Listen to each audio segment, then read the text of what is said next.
praise to you, O Christ. Please be seated.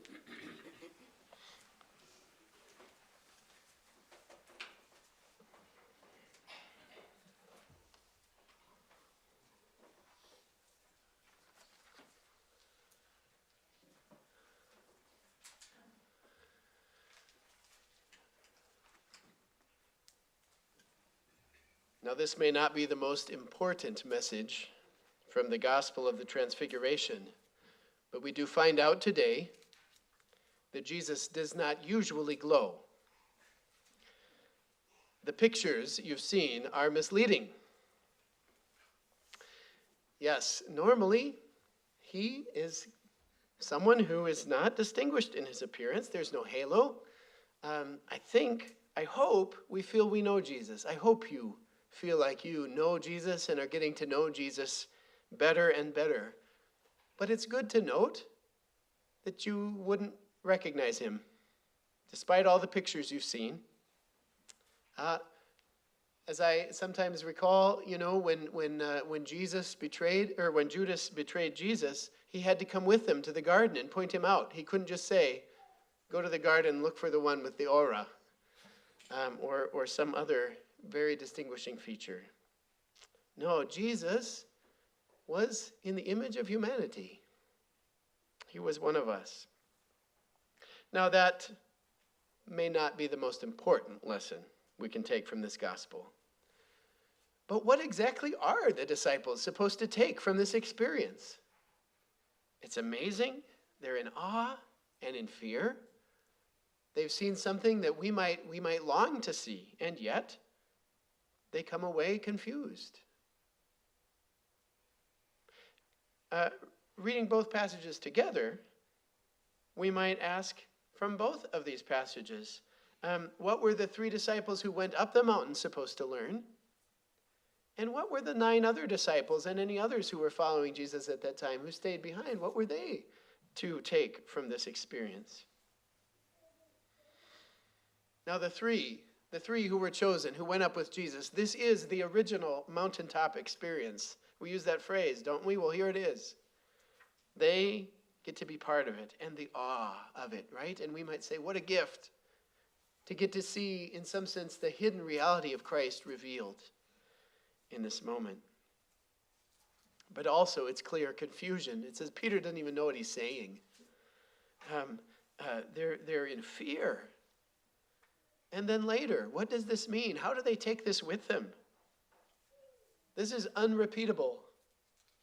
It's lodged in their memory, but what can they take from it? Perhaps in the story, perhaps in the Ascension, what we celebrate on Ascension Day, they get something like this again. But it's otherwise a one-time event.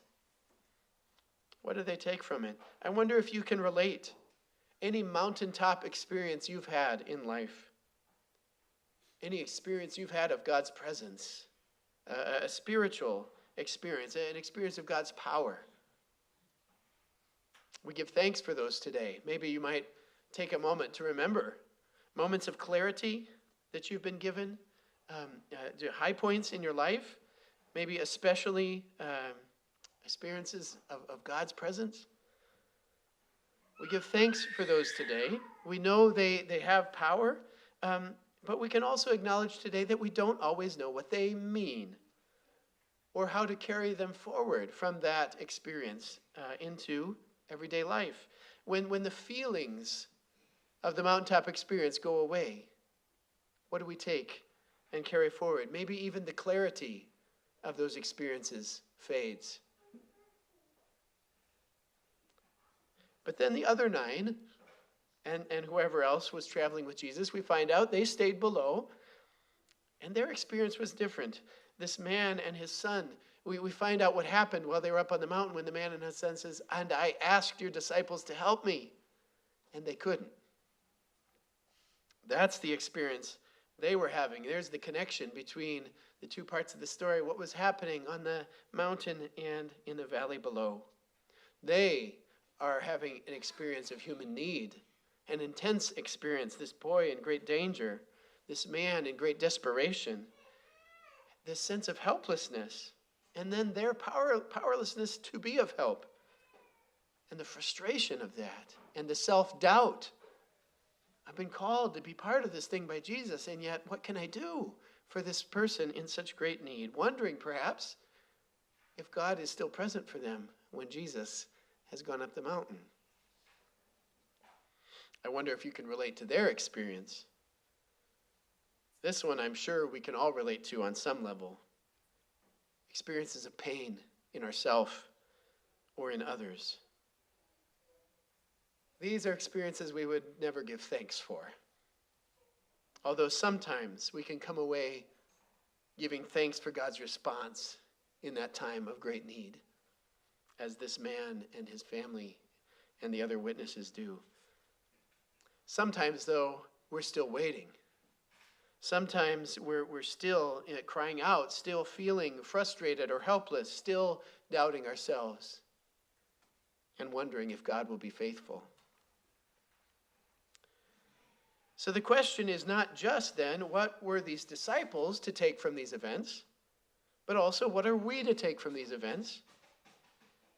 And what are we to think of these kinds of events in our own lives, the mountains and the valleys?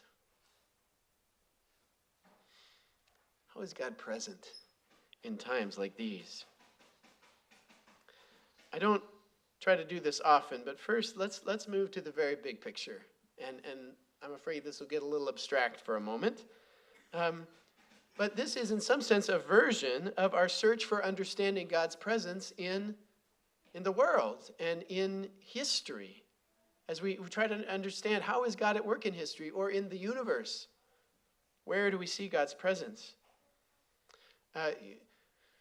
To summarize, much is said and written about these things, and some of it maybe would be better left unsaid. It's not terribly helpful sometimes.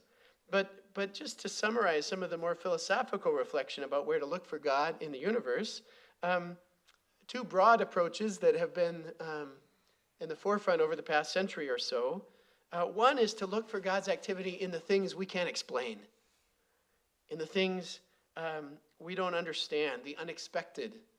We sometimes use this term that's not in the Bible, by the way. It's for another time. But this in the supernatural is where we look for God at work in the world. Those areas that we cannot understand, the things that frankly make us stand in awe, that wondering if we've seen God at work, the unexpected, the awesome. But then another strain of thought says, maybe we're supposed to understand the presence of God in the universe in the very order of things, in the things that we can understand. And we can understand them because they're so orderly and predictable, as God made them to be. So perhaps we discern God's presence in something like the turn of the seasons, in the food that somehow ends up on our table each day, in the everyday miracle of healing of human bodies. I think when we say our table prayers, we acknowledge this aspect of the presence of God, that it's God who has provided for us yet again. Well, these same kind of questions then we can take as we look at Jesus' ministry. Were the disciples following him primarily to see a healer at work, a miracle worker, or a teacher? Right? He does both. But which is the heart? Which is the heart of Jesus? Doing battle with evil forces, feeding, healing, raising the dead, or sitting with them and speaking of the love of enemies and telling what the kingdom of God is like? Or we might look to his life and his death. Is Jesus most clearly revealed as the risen one, doing something that only he can do and has done? Something that clearly is amazing and awesome? Or is he most clearly revealed in dying? Something that frankly any of us can do. But him doing it with unique integrity and love. And of course, there is no resurrection without dying. Returning finally again to our own experience, how are we to recognize God present with us? Is it in those moments of clarity and revelation, recognition? mountaintop experiences that we may never fully understand, but will never forget, even if they may be hard to carry with us? Is that primarily where we are recognizing God present? Or do we recognize God in those times of our deepest need? Like the man and his son at the base of the mountain. God meeting us in our helplessness and rescuing us, not with clarity, but with help. Is that where God is most fully revealed? Or is there even a third option? What about the quiet and unremarkable times that make up so much of life? Where should we look for God revealed? I got an invitation a few months ago to just take part in a devotion that involves some silent time for reflection. And we were invited to just chart our lives and reflect on times and places where and when we had profound experiences of the presence of God and profound experiences of the absence or perceived absence of God. And what I found in doing this simple exercise struck me as quite remarkable. Because for me, I found those were the same times. Waiting, feeling abandoned, crying out, needing someone to depend on, and finding peace and clarity, being delivered.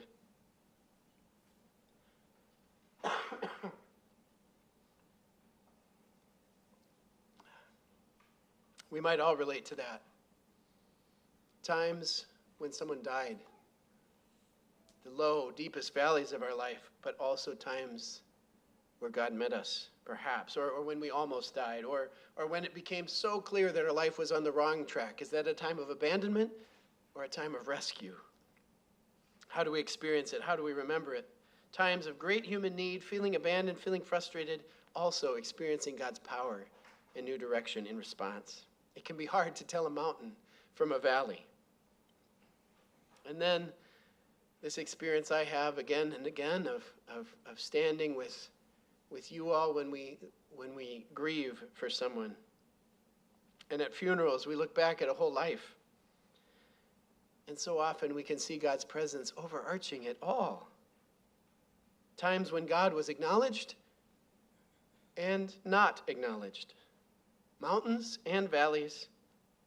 Some memories that almost glow, but no moments that were not precious. Not a moment that wasn't holy.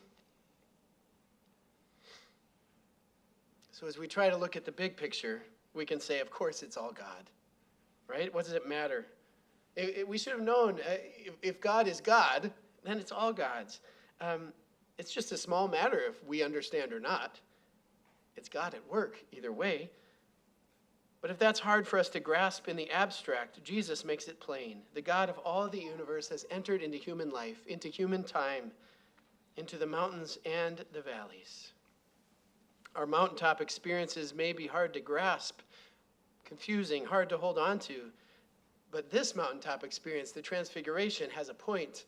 Apart from all the awe and the special effects, there's a message. And it's the easiest part to understand. This is the one, says the voice of God. This is the one. Listen to him. His life among us was all of a piece, and it's all revelation. His teaching was God's kingdom in words. His actions were God's kingdom in deeds. His resurrection revealed God's power. His death revealed God's love.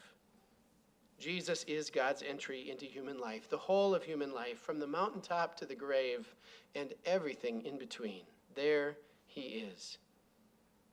The quiet breakfast, the long day at work, the wedding day, the moving day, the first steps, the afternoon barbecue, the sigh of disappointment, the blush of failure, the eve of battle, the business trip, the holiday dinner, the hospital vigil, the profession of love, the casual conversation, the Sunday morning gathering.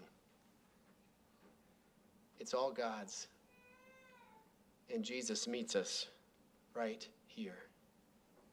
Amen.